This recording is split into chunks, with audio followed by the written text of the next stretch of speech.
Hello everyone, कैसे हैं आप सब। श्री शिवाय नमस्तुभ्यम। आज हम आपको बताएंगे गृष्णेश्वर ज्योतिर्लिंग की कहानी। भगवान शिव के द्वादश ज्योतिर्लिंगों में गृष्णेश्वर मंदिर महाराष्ट्र के औरंगाबाद के निकट मौजूद दौलताबाद से करीब 11 किलोमीटर की दूरी पर बैरुल गांव में अवस्थित है। इस प्रसिद्ध मंदिर को घुश्वेश्वर मंदिर के नाम से भी जाना जाता है। जिस स्थान पर ज्योतिर्लिंग स्थापित है वह बौद्ध भिक्षुओं द्वारा निर्मित एलोरा की गुफाओं से कुछ ही दूरी पर मौजूद है। गृष्णेश्वर ज्योतिर्लिंग की कहानी के अनुसार दक्षिण देश में देवगिरी पर्वत के निकट ही सुधर्मा नामक ब्राह्मण अपनी पत्नी सुदेहा के साथ रहा करता था। दोनों ने जीवन में सबसे बड़ा दुख इस बात का था कि वे निसंतान थे। इस पर ब्राह्मण की पत्नी ने एक हल निकाला कि वह अपनी छोटी बहन घूष्मा से अपने पति का विवाह करा दे। उसने वैसा ही किया और अपनी बहन घूष्मा का विवाह अपने पति सुधर्मा से करा दिया। घूष्मा भगवान शिव की परम भक्ति, जो हर रोज 100 पार्थिव शिवलिंग निर्मित कर बड़े मन से शिव जी की पूजा अर्चना किया करती थी। पूजा के बाद उन शिवलिंग को तालाब में विसर्जित कर देती थी। भगवान शिव की असीम अनुकंपा के कारण घूष्मा ने पुत्र को जन्म दिया। घर में बच्चे की कुलकारी गूंजी तो पूरा घर खुशनुमा रहने लगा। सुदेहा ने अपनी बहन से अपने पति सुधर्मा का विवाह खुशी खुशी तो करा दिया था, परंतु अब वह खुशी ईर्ष्या में तब्दील हो गई। अब सुदेहा को बहन का पुत्र एक आंख न सुहाता। उसने अपनी ईर्ष्या के कारण एक रात पुत्र की हत्या कर उसे तालाब में फेंक दिया।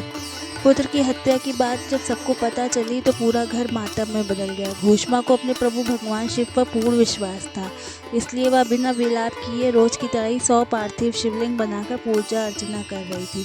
पूजा करने के दौरान उसने देखा कि उसका पुत्र तालाब में से वापस आ रहा है। भगवान शिव की कृपा से उसका मृत पुत्र जीवित हो गया था। पुत्र के आने के कुछ क्षण बाद भगवान शिव वहां प्रकट होकर घूष्मा को दर्शन देते हैं। शिव जी वहां घूष्मा की बहन को दंड देने के लिए पधारे थे, लेकिन घूष्मा के सात्विक आचरण ने शिव जी को ऐसा करने से मना कर दिया। घूष्मा के क्षमा याचना करने पर शिव जी मान जाते हैं। फिर घूष्मा से शिव जी वरदान मांगने को कहते हैं। इस पर घूष्मा कहती है कि आप सभी कल्याण के लिए यहीं पर बस जाएं। इसी स्थान को आज घुश्मेश्वर ज्योतिर्लिंग या गृष्णेश्वर ज्योतिर्लिंग के नाम से भी जाना जाता है। इस प्रकार गृष्णेश्वर ज्योतिर्लिंग की उत्पत्ति हुई थी। गृष्णेश्वर ज्योतिर्लिंग से जुड़ा पौराणिक इतिहास कहता है कि यहाँ भगवान शिव अपनी परम भक्त घूष्मा के कहने पर ज्योतिर्लिंग के रूप में स्थापित हुए थे।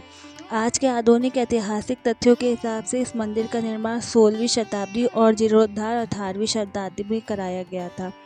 दौलताबाद से 11 किलोमीटर की दूरी पर अवस्थित मंदिर का निर्माण 16वीं शताब्दी में छत्रपति शिवाजी के दादाजी मालोजी राजे भोसले ने करवाया था। इसके बाद इस मंदिर का जीर्णोद्धार 18वीं शताब्दी में इंदौर की महारानी अहिल्याबाई होलकर ने करवाया था। गृष्णेश्वर मंदिर की स्थापित कला की बात करें तो इसकी दीवारों पर देवी देवताओं की मूर्तियां उकेरी गई हैं। मंदिर में मौजूद 24 खंभों पर सुंदर नक्काशी तराशी गई है, जिस पर सभा मंडप बनाया गया है। गृष्णेश्वर मंदिर का गर्भगृह 17 गुणा 70 फुट का है, जिसमें पूर्वाभिमुख शिवलिंग स्थापित है। भव्य नंदिकेश्वर सभा मंडप में ही विराजमान है। गृष्णेश्वर ज्योतिर्लिंग की एक विशेष बात यह है कि यहाँ 21 गणेश पीठों में से एक पीठ लक्ष्य विनायक मौजूद है। अगर आपको मेरा ये वीडियो पसंद आया हो तो please like, share and subscribe कीजिए। Thank you. श्री शिवाय नमस्तुभ्यम।